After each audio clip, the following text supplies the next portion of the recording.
Bonjour à tous, pendant un an je vais vous présenter un film par jour, soit 366 films dans l'année. Aujourd'hui on est au 220e film, La vie rêvée de Walter Mitty.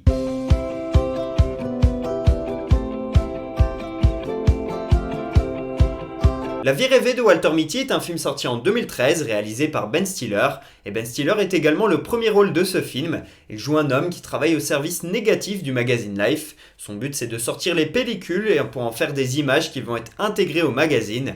Mais le problème c'est que ce magazine il va sortir sa dernière édition au format papier avant de passer au tout numérique. Donc son poste ne sert plus à rien, il va être viré. Il doit juste assurer pour le tout dernier magazine papier. Et il y a un de ses amis photographes, Sean, qui comme d'habitude lui envoie des dizaines de négatifs et il lui dit le numéro 25 c'est pour faire la une. Le problème c'est que notre ami il ne trouve plus le numéro 25, il est perdu et c'est la première fois de sa vie que ça lui arrive. Alors il est pas bien, il commence à chercher partout mais ne le trouve pas. Alors il se décide d'aller à la rencontre de son ami photographe pour le retrouver. C'est un film qui nous fait voyager, c'est un road movie qui nous rapproche de la nature. Ce film est l'adaptation d'une nouvelle écrite par James Thurber en 1939 qui avait déjà été adaptée à l'écran en 1947, mais là elle a été mise au goût du jour avec les questions actuelles et le passage du papier au numérique. Et puis le film a bien marché, 190 millions de dollars récoltés au box-office pour 90 investis. Et dans le casting on retrouve Sean Penn, Kristen Wiig ainsi que Amy Stiller, la sœur de Ben Stiller. Et ce qu'on peut dire c'est que la BO elle est fantastique, notamment la chanson Stay Alive de José González que j'ai adoré. Si je vous parle de ce film aujourd'hui, ce n'est pas pour une raison particulière, mais La vie rêvée de Walter Mitty est parfaite à regarder en été, ça nous donne envie de voyager, c'est très solaire, il y a vraiment une bonne vibe qui se dégage, et ça nous rapproche de la nature, donc c'est parfait quand il fait beau. Et puis également, ça nous parle du magazine Life, qui existe réellement, il a été créé en 1883, c'était un hebdomadaire jusqu'en 1972, puis c'est devenu un mensuel jusqu'aux années 2000, et depuis la marque s'est reconvertie en album photo, et je vous conseille de regarder un petit peu les photographies qu'ils ont faites. Ils ont photographié les plus grands, Bob Marley, Marilyn Monroe ou encore Steve McQueen par exemple. Allez voir leur site, il y a des photos légendaires. Ce film, je l'ai vu 5 à 6 fois, quelque chose comme ça, et je pense que je vais le revoir dans pas longtemps puisque ça fait 2-3 ans que je ne l'ai pas vu, et le fait de tourner cette vidéo, de l'avoir préparée puis de la monter, ça me donne trop envie de le voir, donc je vais le faire dans pas longtemps.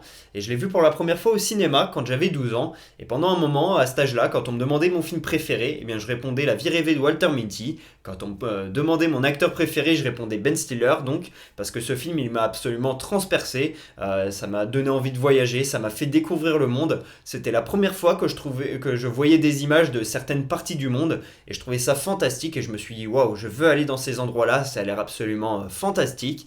Et c'est à partir de là, je pense que j'ai eu une certaine idolation, une certaine envie d'aller en Islande, un pays que je trouve fantastique. Je n'y suis encore jamais allé, mais j'ai très envie de le faire un jour ou l'autre.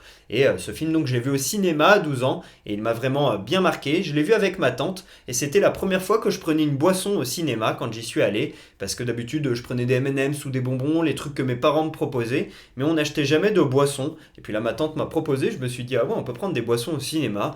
Et donc je savais pas trop si je devais la boire ou pas parce que j'avais peur d'avoir envie de pipi en plein film. Bref, les grandes questions existentielles qu'on se pose à 12 ans quand on va au cinéma.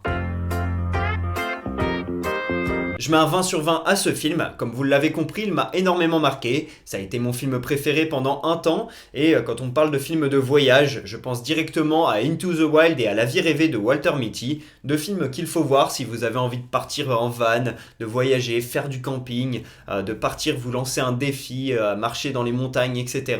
C'est le genre de voyage et ma perception des vacances personnellement, c'est d'essayer d'aller dans des zones vraiment très naturelles, de sortir un petit peu des sentiers battus, et surtout des zones touristiques et de trouver des connexions avec la nature, des défis un peu sportifs aussi également. Et je trouve tout ça dans Into the Wild et dans La vie rêvée de Walter Mitty, des films qui m'ont énormément touché. Et en l'occurrence pour celui-ci c'est 20 sur 20, je trouve que c'est un chef-d'œuvre. Première anecdote, à un moment donné dans le film, Walter Mitty va au Groenland et un homme lui dit « Au Groenland, il n'y a que 8 habitants ». Et si vous regardez bien, si vous comptez bien également, eh bien quand Walter Mitty est au Groenland, il ne croise que 8 personnes. Deuxième anecdote, l'idée de faire un remake du film de 1947 est arrivée dès l'année 1994. À la base, c'était Jim Carrey qui était prévu dans le rôle principal.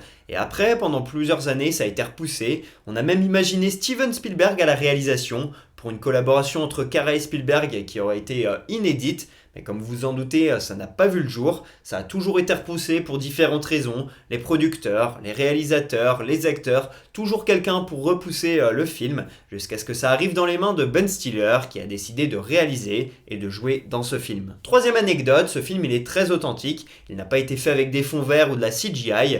Quand Ben Stiller est au milieu de l'océan, il est réellement à 1,5 km de la côte américaine, en plein milieu de l'océan Pacifique. Pareil pour les scènes à la montagne ou en Islande, etc. Ce sont des vraies scènes qui ont été tournées en extérieur. Et Ben Stiller, il a dit, ça, c'est du vrai cinéma. Et moi, je suis bien d'accord avec lui, puisque je n'aime pas du tout la CGI. Voilà pour ce 220e épisode d'Un jour un film. J'espère que je vous aurai donné envie de regarder La vie rêvée de Walter Mitty. Pour ma part, je vous dis à demain pour parler du 221e film de l'année. Et pour que vous sachiez de quel film on va parler, un petit indice, qui joue en première base. Dites-moi en commentaire si vous voyez de quel film on va parler. À demain.